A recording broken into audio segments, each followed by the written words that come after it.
मिकाल नाम के शहर में बहुत बड़े घरों के दरमियान एक छोटा सा घर पपीता का हुआ करता था। पपीता इस बात से बहुत ज्यादा परेशान थी क्योंकि शहर में सबसे छोटा घर उसी का था। पपीता की दो शहरी दोस्त थे, एक राहीला और दूसरी शमसा हुआ करती थी। राहीला एक बहुत बड़े घर से ताल्लुक रखा करती थी और शमसा भी बहुत ही बड़े घर से ताल्लुक रखती थी।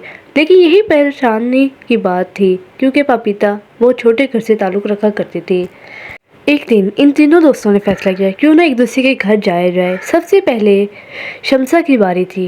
पपीता शमसा के घर गई। शमसा का कमरा देखकर उसकी आंखें फटी की फटी रह गई क्योंकि उसके पास ऐसा कमरा नहीं था। अगली सुबह राहीला की बारी थी।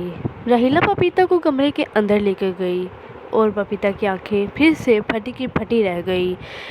उसका घर बहुत ही ज़्यादा खूबसूरत था। पपीता जब अपने घर की तरफ जा रही थी तो वो बहुत ज़्यादा परेशान थी और जब भी वो अपने घर के अंदर दाखिल हुई तो पपीता की अम्मी अंदर आग जला रही थी। पपीता की अम्मी ने उसे बुलाया पर उसने कोई जवाब ना दिया और अंदर चली गई।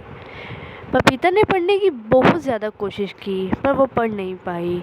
इतने में उसकी अम्मी आई और उससे वजह पूछी तो उसकी अम्मी ने कहा कि घबराना नहीं। अगली सुबह जब पपीता के अपने घर दिखाने की बारी थी तो उसके तमाम दोस्तें उसके घर आ गए और जब भी वो पपीता के कमरे में दाखिल हुई तो उन्होंने बहुत ज़्यादा तारीफ़ की क्योंकि उसकी अम्मी ने उसका कमरा अपने पुराने सामान से सजा दिया था।